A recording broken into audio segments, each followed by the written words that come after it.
Olá, bom dia. Governo federal vai garantir mais ajuda a micro, pequenas e médias empresas. Novos programas vão facilitar o acesso ao crédito para empreendedores de todo o Brasil. Presidente Jair Bolsonaro estuda ampliar auxílio emergencial até o final do ano. E veja também, INSS começa a fazer hoje prova de vida por biometria facial. Hoje é quinta-feira, 20 de agosto de 2020. O Brasil em Dia começa agora.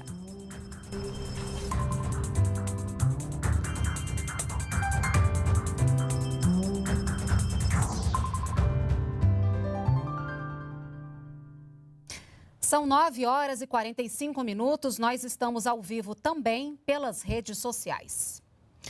Desde o início da pandemia, o governo federal une esforços para garantir a sobrevivência dos pequenos negócios no Brasil. O Pronamp, por exemplo, de apoio às microempresas e empresas de pequeno porte, já concedeu quase 19 bilhões de reais em crédito.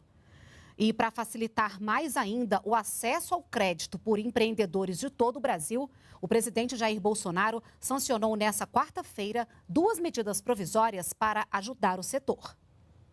Uma das medidas provisórias concede linha de crédito especial para pequenas e médias empresas pagarem salários durante a pandemia.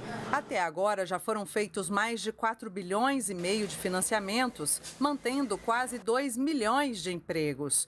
A outra desburocratiza o acesso ao crédito pelos empresários e já aprovou 10 bilhões em empréstimos para mais de 12 mil empresas.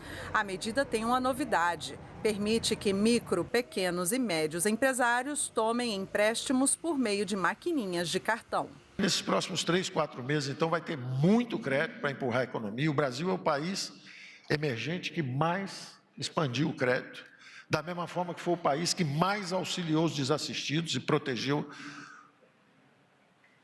os vulneráveis. Gastamos 10% do PIB para proteger os vulneráveis. Expandimos o potencial de crédito em 1 trilhão. Isso daí nos ajuda realmente, dá mais um grande passo, que nós podemos talvez estar ultimando as últimas medidas do governo para que voltemos à normalidade no Brasil. O governo também prorrogou o Programa Nacional de Apoio às Microempresas e Empresas de Pequeno Porte, o Pronamp, por mais 3 meses. A prorrogação ocorre após autorização do Congresso na aprovação das medidas provisórias para que a União libere mais 12 bilhões de reais em créditos a esse programa. O Pronamp tem muitas vantagens e uma das que são mais importantes às empresas é o fato de ser um crédito livre, sem a obrigação de um aval ou uma fiança e com uma taxa de juros muito baixa, né? Isso significa que as micro e pequenas empresas elas podem usar esse recurso obtido tanto para fazer investimento quanto para o pagamento de despesas operacionais, pagando aí um pouquinho mais de 3% de juros ao ano. Só estamos conseguindo sobreviver com a ajuda que o governo federal nos concedeu.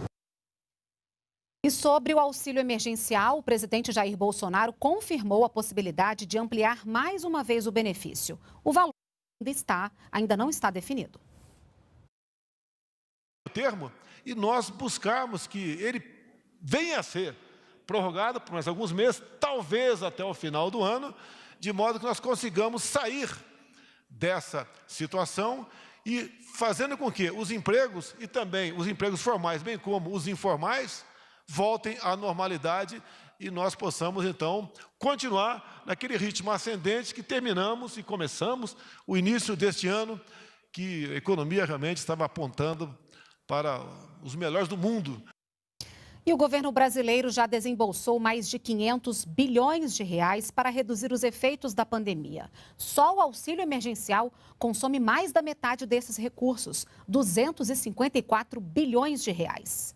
Segundo o Ministério da Economia, a partir do mês que vem, o país começa uma nova trajetória de crescimento com estimativa de arrecadação positiva de 5 bilhões de reais.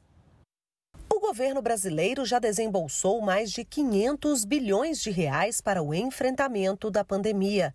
O auxílio emergencial consome a maior parte dos recursos. Outros programas minimizam os efeitos da pandemia no setor produtivo, como o Programa de Suporte a Empregos, o Programa de Acesso a Crédito, Programa de Apoio a Micro e Pequenas Empresas e Programa Emergencial de Manutenção do Emprego e da Renda, o BEM. A União garantiu parte do salário dos empregados para que não fossem demitidos. A estabilidade que se deu pela MP faz com que, na retomada, a gente mantenha aqueles empregos. Para o combate aos efeitos da pandemia, o governo investiu o equivalente a 7,3% do PIB, índice que é quase o dobro da média de gastos estimada para países em desenvolvimento, que é de 4,1% do PIB. Os efeitos da pandemia na economia do país geraram no primeiro trimestre uma queda de 1,5% no PIB e uma nova retração do índice ainda é esperada pelo mercado financeiro. Mas com as medidas adotadas pelo governo, a expectativa agora é de retomada. É claro que uma queda do PIB de 4,7%, 4,8% ainda é uma queda muito brusca.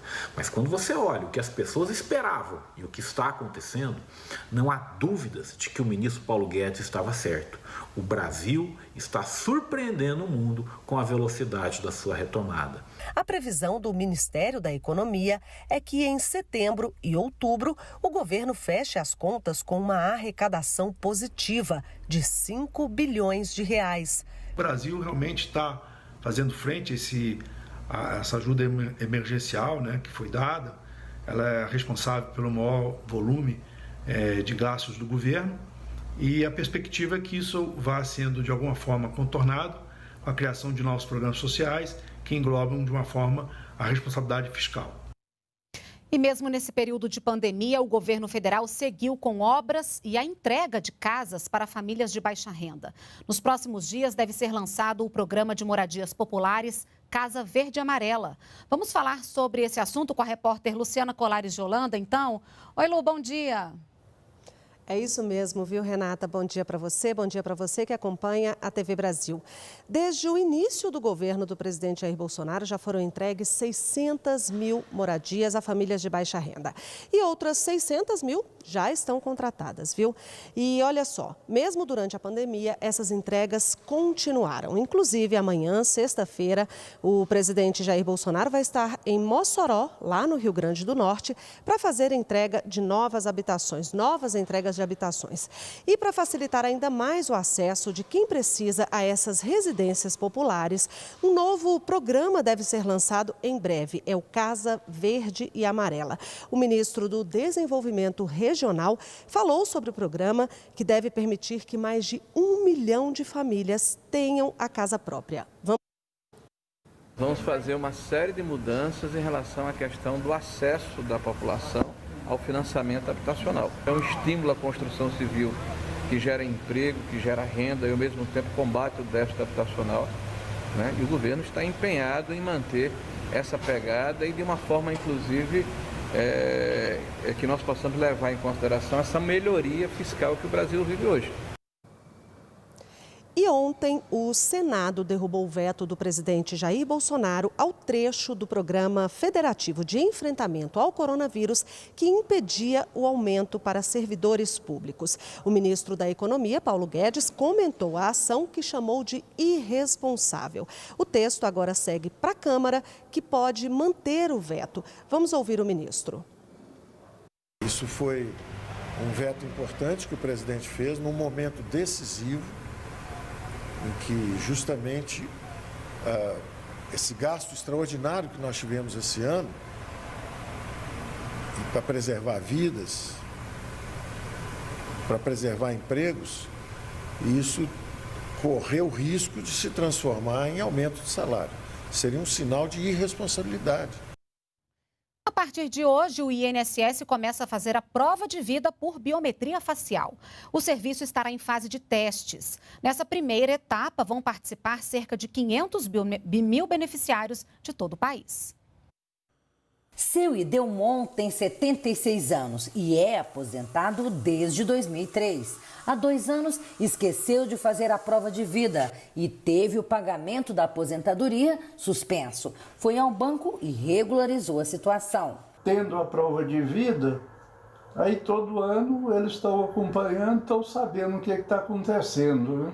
A prova de vida é obrigatória para os segurados do INSS que recebem o benefício em conta corrente, conta poupança ou cartão magnético. Anualmente, os segurados devem comprovar na agência onde recebem que estão vivos.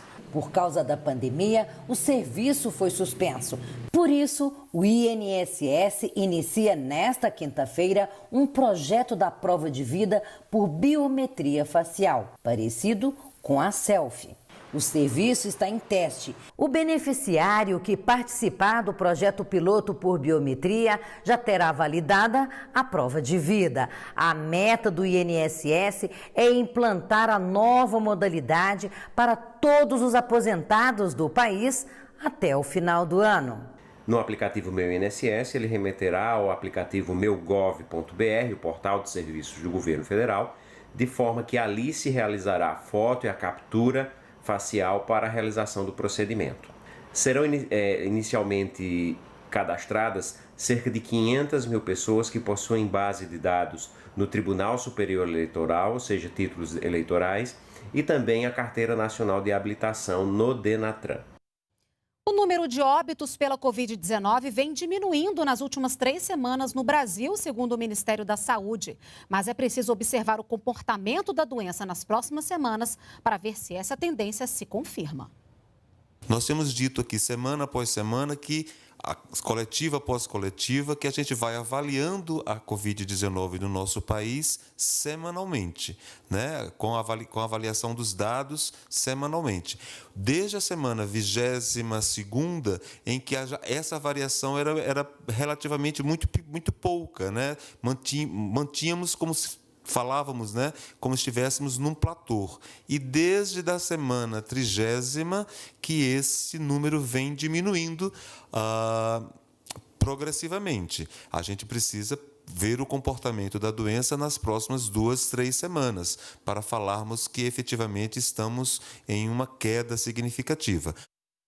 Mais de 35% da população não tem acesso aos serviços de água e esgoto tratado, segundo o IBGE.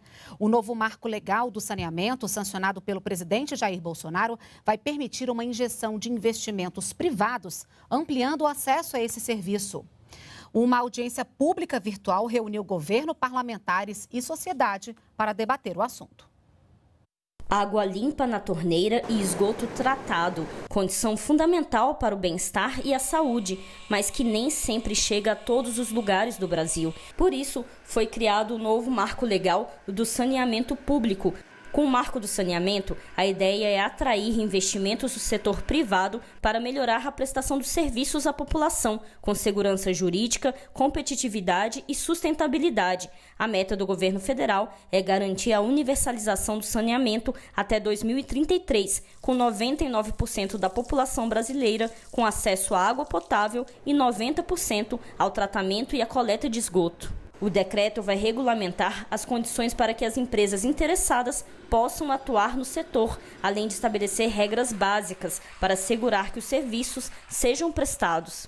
Com a melhoria em saneamento básico, a expectativa do governo é reduzir em mais de 1 bilhão e 45 milhões de reais os gastos anuais com saúde. Vamos dar condições para que entes privados ajudem o poder público a enfrentar o desafio da universalização do tratamento de água e esgoto do país. O fato é que, ao longo dos últimos 50 anos, isso feito de forma isolada, apenas 6% é privado, não foi possível de alcançar. Qualquer cidadão pode enviar sugestões, basta acessar o portal Participa Mais Brasil. As sugestões devem ser enviadas até amanhã. O Brasil em Dia termina aqui. Nos acompanhe também pelas redes sociais. Ótima quinta-feira para você. Nos vemos amanhã. Até lá.